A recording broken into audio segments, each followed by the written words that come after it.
Hi. I disappeared off the face of the planet about 3 weeks ago due to coming down with a very bad, severe case of COVID-19. I want to talk about what to look for and the symptoms, and also talk about your own personal health when it comes to COVID, because I think what I've been doing to my body led to me suffering such a severe case, which has ended up writing off, basically it'll be 2 months of my life this year. Now, a lot of people say that they have had COVID. I had COVID last year as well, but it was very, very mild. I don't think anyone that I know has gone through COVID like I have just gone through. Now I understand why they were worried about elderly, really old, and people with comorbidities. I mistakenly took COVID as a cold and flu kind of thing. You catch it and you're going to have, the sniffles, but it's far, far from that when you cop a severe case. It started for me, which I did not realise, as a bad neck ache. It felt like I'd put my neck out, and then the following 2 or 3 days I had diarrhea, and then on the Friday my body completely, within 2 hours, shut down with fever, headaches, eyeball aches, leg aches, the whole body. The back was on fire. It was all crampy. It was horrendous. And I felt nauseous, dizzy. It was everything at once. I had the flu bad before, but it's a couple of days in bed. So I thought, this is the track I'm going to go down. And that's when I started shoveling Panadol and Nurofen into my body because of the fever. Anyway, this went on for 4 to 5 days where I could barely get out of bed. I was spending 20 hours of each day laying in bed and trying to sleep and not feeling any better. Around the 5th day, I was finding it hard to walk up and down the steps in the house. I was running out of breath to go to the kitchen from my bedroom, and I couldn't stand up in the shower. At this point, I was contemplating going to hospital, but I thought, I can't drive there and I need an ambulance. But when you ring up emergency, or when you ring up, they always talk about calling an ambulance if you have severe chest pain, all these emergency things that I didn't qualify for at that point. So I didn't really worry about it. So I tried telehealth in order to get what's called antivirals. I'm over 50. I thought I would qualify. Problem with antivirals is if you want to get it through the PBS, which is the prescription, the government funded or subsidized drugs, you have to meet criteria, believe it or not. Now, they've tried to make this more accessible to people like me, but I would have to jump through so many hoops and I had to make so many phone calls, and I was rejected at every point because I didn't meet the criteria, the little boxes. You have to tick boxes. I didn't have diabetes. I didn't have a previous heart attack. I wasn't an Aboriginal or Torres Strait Islander because they're more vulnerable. Like, I didn't meet any of these requirements. So I was not qualifying for antiviral drugs, which would have helped me 80% more than what I was currently going through. I could have paid for the drugs myself, but they were $1,200. I tried my best to push on through, not realizing that there were other problems. Now, when you get severe COVID, it can lead to secondary problems, and the second week can be just as bad, if not worse, than the first week. Little did I know that this was happening to me. By the Sunday, so we're talking 10 days after the fact, I was at almost a critical phase where by the hour, I was struggling to even stand. So I was taken to an emergency urgent care clinic in Brisbane. There's one or two where I was finally examined after an hour, and I was severely dehydrated. They were worried I had blood clots because my heart rate was 140 and I had barely a fever. So I had to have a CT scan, had to have dye put into me to check I had no blood clots. And it turns out that I had the viral pneumonia. I didn't know, and then it was diagnosed. So I was immediately given some medication and a drip to rehydrate me, which made a hell of a difference. And then a nice long list of drugs to take, steroids included. And I finally came home. By that Sunday, when I was finally seen, the doctor told me I was within hours of a life-threatening situation. 9 out of 10, he said, basically. So I could have been in ICU and on a respirator by that afternoon or the next day at the latest. Both lungs are affected. And if I don't rest now, I will cause myself further drama, which is called long COVID, and I can have permanent damage in my lungs and my heart, all of these things. I haven't been able to reach out and talk about any of this because I've just been almost dead. It's not funny, Adam, but it's been horrendous, horrific, a nightmare. Only in the last 2 to 3 days have I felt back like I'm back to normal, as normal.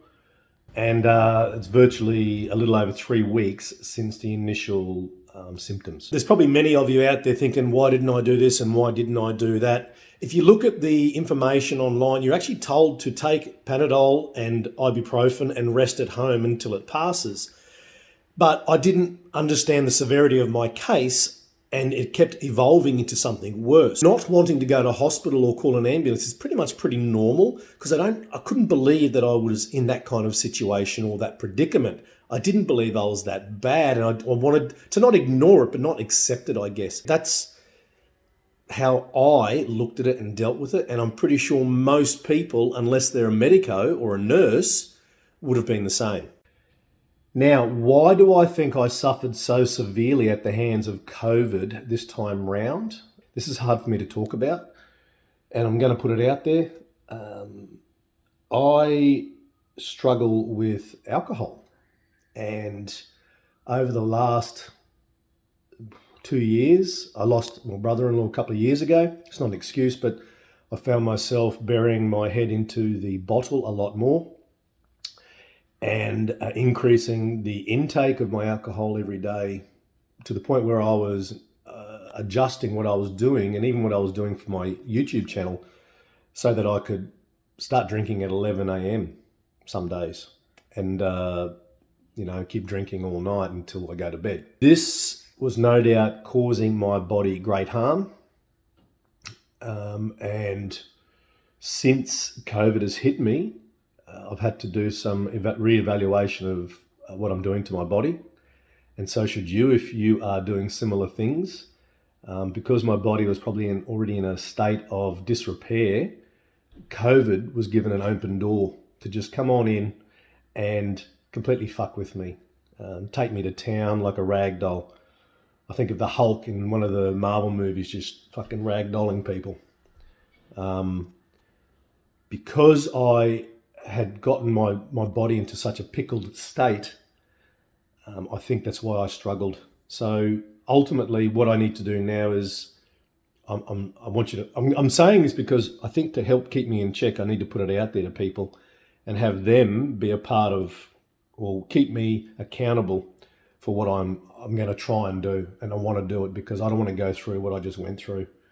I've always drunk alcohol since I was married, but it has stepped up a level at a time over the last few years, and I hide it well, like most people who have a trouble with the bottle. Now I need to overcome that and get my body back up to some tip-top condition. Psychologically, I've got to deal with it as well. The COVID really messed with my head too. It caused a lot of depression about a week or so ago. I just couldn't be bothered doing anything. I saw no point to trying. I think I've overcome that hurdle right now, and I'm don't even feel like having a drink. God help me. And if I do, I'm stupid. I was even having a glass of wine the afternoon that it completely punched the shit out of me. So that's the other thing I want to say is, if you are not taking care of yourself, if you smoke heavily, if you drink heavily, if you've already got other issues, you're going to probably suffer at the hand of COVID. If you suffer diabetes, or you're really old and you're struggling with cancer, I pray for you to have strength to fight what I just fought, honestly. But if you are a healthy individual who is smoking your guts out and throwing back the booze to the point where your body is being harmed and COVID comes along, it's a lottery. And you better hope that you don't get what I got, because I wouldn't wish that upon my enemy. Well, there's probably a couple of I would, but you know what I mean. Yeah. So nobody knows this, only those really close to me who have seen what I've been doing to myself. But yeah, I'm putting it out there. Hopefully I can push on through this phase of recovery. I still can't go to work for another 2 weeks at least, which is a bit of bugger. So I'll be basically 6 to 8 weeks zero income, which is not really helping. But fortunately, the channel, my Flip My Ride channel, has a small slush fund, which I'm devouring through, but it's keeping me going. And I'll probably have to sell a couple of rigs that I've got in the yard as well to try and keep me afloat. But that's the least of my worries right now. When you're almost at the last peg of your existence, well, that's what it felt like, I don't give a shit about money because friends and family are there to help me, and they will, to get me through this phase. But yeah, anyway, take care of yourselves, because whatever this fucking thing is, COVID or the flu or whatever they call it, it is an absolute, I can't even describe it. It's carnivorous. It'll just chew you up and spit you out. Luckily though, even though I do drink, luckily I'm a pretty fit guy because of my job. If I was still driving as an instructor and drinking the amount that I'm drinking, and then I would have copped this, I probably would have suffered even more. I don't know how much more I could have suffered, but yeah. Anyway, so symptoms, that's why I've put this out there. It's not what you think when you get the real COVID. It starts off with aches and pains and diarrhea. And the other thing is, you will suffer at the hands of this if you do not take care of yourself, okay? You need to be fit and strong, cleanliness. I have no idea how I got this or where I got it from. I've tried to backtrack. Everyone's asked me. But ultimately, I would say that I suffered at the hands of myself because of what I've been doing to my body for a long time. And I've been doing it worse in the last 2 to 3 years. And then this has come along and gone, woohoo, party time. Take care, everybody. I hope someone gets something out of this. I will try and get back online a little more regularly in the coming weeks. Yeah, anyway, love is all, and talk soon. Stay safe.